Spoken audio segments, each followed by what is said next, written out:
Renungan Harian Katolik, Senin 22 Agustus 2022. Teguh beriman di tengah pencobaan. Yesus tegas membongkar kesesatan. Bacaan pertama. Bacaan dari surat kedua Rasul Paulus kepada jemaat di Tesalonika. Dari Paulus, Silwanus, dan Timotius kepada jemaat orang Tesalonika yang ada dalam Allah Bapa kita dan di dalam Tuhan Yesus Kristus. Kasih karunia dan damai sejahtera dari Allah Bapa kita dan dari Tuhan Yesus Kristus menyertai kalian. Saudara-saudara, kami wajib selalu mengucap syukur kepada Allah karena kalian. Dan memang patutlah demikian, karena imanmu makin bertambah, dan kasihmu satu sama lain semakin kuat. Kami sendiri membanggakan kalian di hadapan jemaat-jemaat Allah, karena ketabahan dan imanmu dalam segala penganiayaan dan penindasan yang kalian derita. Semuanya itu merupakan bukti bahwa penghakiman Allah itu adil, sebab kalian dinyatakan layak menjadi warga kerajaan Allah. Demi kerajaan itulah kalian sekarang menderita.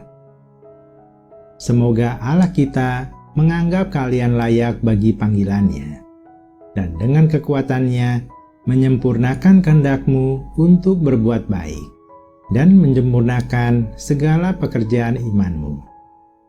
Dengan demikian, nama Yesus Tuhan kita dimuliakan dalam kalian, dan kalian di dalam Dia, sesuai dengan kasih karunia Allah kita dan Tuhan Yesus Kristus.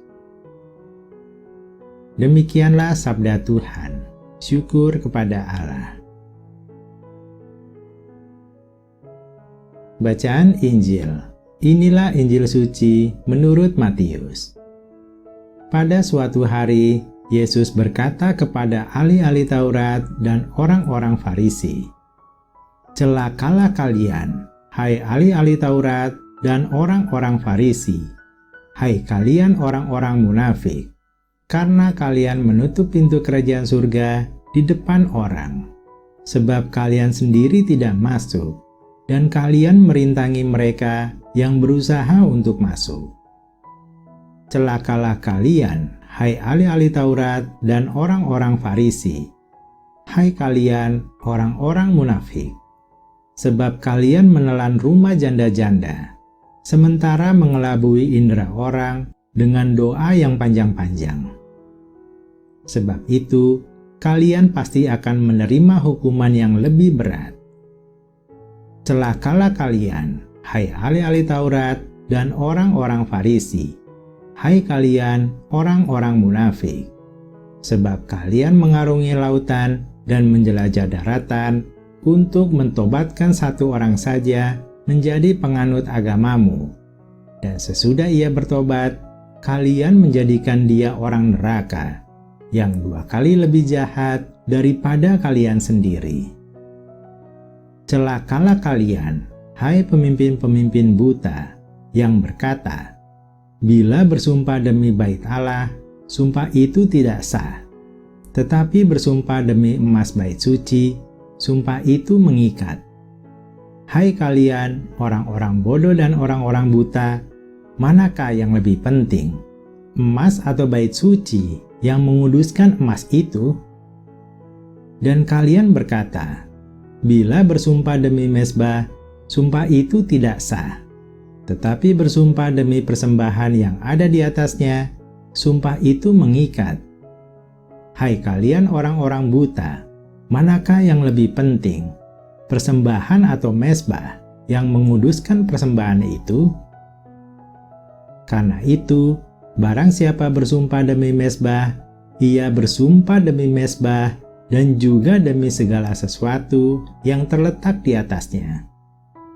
Dan barang siapa bersumpah demi bait suci, ia bersumpah demi bait suci dan juga demi Dia yang diam di situ. Dan barang siapa bersumpah demi surga, ia bersumpah demi tahta Allah dan juga demi Dia yang bersemayam di atasnya. Demikianlah sabda Tuhan. Terpujilah Kristus.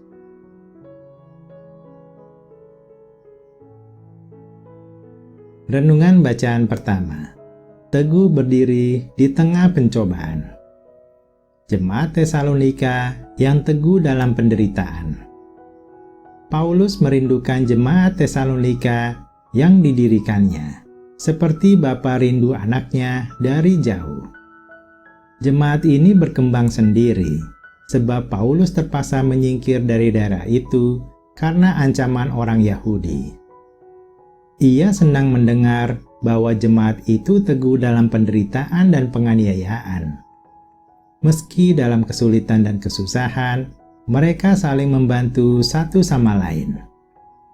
Bagi Paulus, mereka sama seperti dia, orang percaya yang teraniaya. Mereka ini akan mendapat upah surgawi pada waktu akhir zaman tiba. Terus bertahan dalam iman.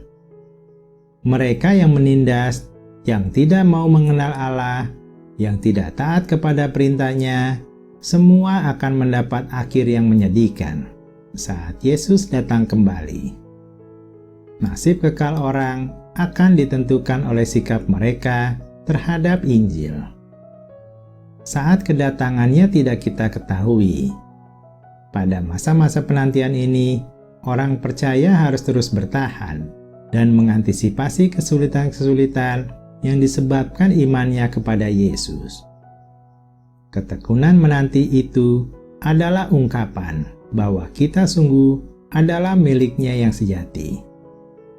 Untuk dapat bertahan dan berdiri teguh dalam pencobaan, kita harus berdoa dan bersandar kepada Tuhan Yesus. Renungan bacaan Injil. Yesus tegas membongkar kesesatan. Perkataan Yesus, celakalah kepada para pemimpin buta. Yesus melontarkan kata-kata, celakalah kepada para pemimpin rohani waktu itu. Yesus secara langsung membongkar kesalahan dan kejahatan mereka.